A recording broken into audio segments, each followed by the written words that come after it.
Assalamualaikum warahmatullahi wabarakatuh. Tegang banget deh kayaknya ya. Tepuk tangan lagi deh.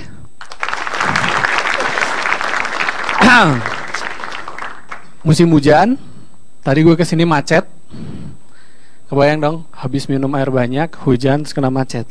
Harusnya ujian untuk bikin SIM itu selain bikin angka 8 terus berhenti di tanjakan, tambah satu lagi nahan pipis. Jadi ada ujian nahan pipis. Jadi Pak silahkan masuk gitu kan. Kita ketemu 3 jam lagi nahan pipis di situ. Kalau nggak kuat lambaikan tangan ke kamera gitu-gitu ya. Nggak bisa gitu di Jakarta tuh semuanya macet gitu. Dan paling kesel di tengah jalan ketemu sama apa coba di lampu merah yang paling ngeselin. Ketemu sama pengemis. Oh, ada di sini misalnya. Saya lupa memperkenalkan diri. Nama saya Lukman. Ya, saya emang lagi pengen ngomongin pengemis. Jadi saya kesel banget sama pengemis yang ada di Jakarta. Pengen kalau pengen ngatain, pengen menghilangkan dari muka bumi. Soalnya, tapi mereka tuh nggak bisa dihilangin karena sebenarnya pengemis itu ada karena dibutuhkan. Karena orang Jakarta tuh merasa, orang ibu kota itu merasa dirinya kan banyak dosa, ya kan? Tuh tampang-tampangnya kan. Mereka tuh banyak dosa dan mereka ingin menghapus dosa dengan cara beramal. Dan mereka menganggap pengemis itu kayak beramal drive-thru, sedekah drive-thru. Jadi pernah makan burger yang gak turun dari mobil kan? Pernah gak makan burger? Gak pernah jangan ya. Jadi makan pesan burger gak usah turun dari mobil, bisa pesan langsung makan di mobilin juga. Bisa beramal tapi gak usah turun dari mobil. Itulah, mereka ada karena dibutuhkan gitu kan. Dan orang ibu kota kan banyak yang berbuat dosa dengan merasa bahwa dengan beramal dosanya langsung dihapuskan. Jadi misalnya gue kemarin habis pijat plus nih, kayaknya gue harus menghapus dosa. Dia nyari pengemis, dia nyumbang gitu kan, dosanya udah hilang. Padahal pijat itu ya, itu harganya sekitar 300-400 gitu ya. Kok tahu ya? Sedangkan pengemis itu paling ngasihnya cuma 2.000. Dari 300.000 ke 2.000 jauh banget kan.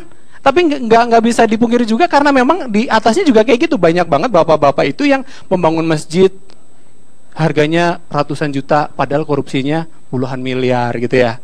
Sama kayak gitu sebenarnya korupsinya puluhan miliar tapi bangun masjid ratusan juta gitu. Ini serius banget ya jadinya. Katanya stand up comedy gitu ya, nggak apa-apa ya. Ini saya mau curhat soalnya. Mungkin suatu saat kalau nggak di stop, bukan cuman pengemis drive-thru, mungkin bakal ada pengemis delivery. Jadi misalnya nih, habis nyopet, aduh, udah nggak ada waktu lagi nih, Mbak, pesan pengemis 2, yang agak gemuk 1 sama yang kurus, yang mukanya kosong gitu, yang nggak tatapannya nggak ada harapan gitu 1. Oke, saya ulang pesanannya Pak. Yang gendut 1 sama yang tatapannya kosong 1. Gak sekalian sama bayinya Pak gitu. Itu udah delivery dia datang ke rumah gitu kan. Terus dia nyumbang dosanya hilang. Kalau misalnya udah lebih parah lagi, itu pengemis udah dijual. Jadi kita bisa beli di online shopping gitu, di Instagram gitu. Iya, di Instagram. Di Instagram itu ada orang tampangnya memelas gitu, yang pura-pura buta gitu, dijual pengemis second gitu ya. Ya. Bisa ditaruh di rumah. Jadi enak, jadi bangun tidur gitu, Bi, panggilin pengemis, saya mau beramal gitu, tinggal gampang, tinggal dikasih. Setiap kamar ada pengemis 1 gitu. Terus nanti anak-anak itu pada bangga gitu. Semakin kaya pengemisnya semakin banyak di rumah. Bokap gue dong, pengemisnya ada banyak, di kamar mandi ada, di mana-mana ada. Terus ada anak yang protes, "Ayah, kok pengemis kita di rumah cuma 1 sih?" gitu kan. Ada yang marah-marah gitu. "Oh, yaudah tambahin kamu aja jadi 2. Mau es krim gitu ya. Ngeselin banget gitu. Itu memang mungkin suatu saat memang di rumah-rumah itu bisa dikaryakan. Itu pengemis juga perawatannya agak susah. Biar dia nggak stres sama biar dia sehat. Kalau sore suka lari-lari keliling komplek gitu ya, dituntun gitu.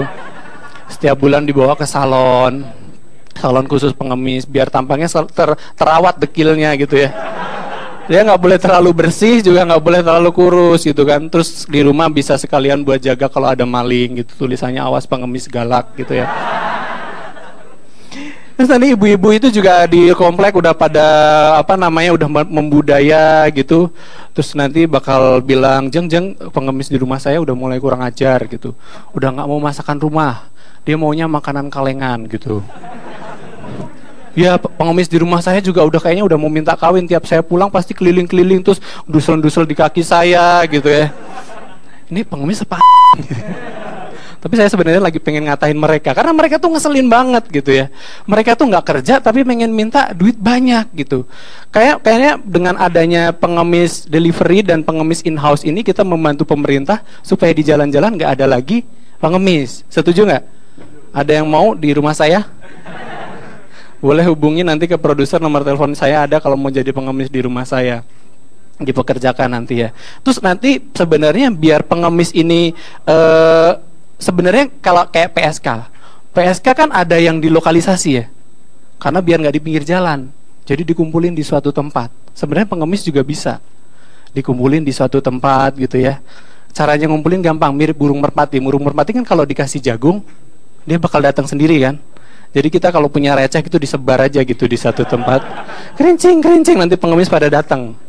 Nah, di mana tempatnya ini? Jakarta harus kompak di satu tempat yang memang bakal didatengin sama pengemis. Tempatnya tahu nggak yang paling cocok di mana? Pokoknya di tempat di mana banyak orang yang nggak punya otak, nggak punya malu, dan pengen duitnya banyak. Di itu markasnya anggota dewan sana. Gitu ya, tepuk tangan dong buat saya. Ya udah, saya akhiri dengan doa. Ya Tuhan, jadikanlah kami yang ada di panggung sebagai komik-komik yang jenaka, yang dapat menghibur semuanya, amin. Jangan jadikan kami orang-orang yang garing, apalagi orang yang gak sadar bahwa dirinya garing. Dan yang tadi sudah tertawa dan tepuk tangan, permudahkanlah hidup mereka. Dan yang dari tadi diam aja, cerdaskanlah mereka. Saya Lukman Bayaki, demikian dari saya. Assalamualaikum warahmatullahi wabarakatuh.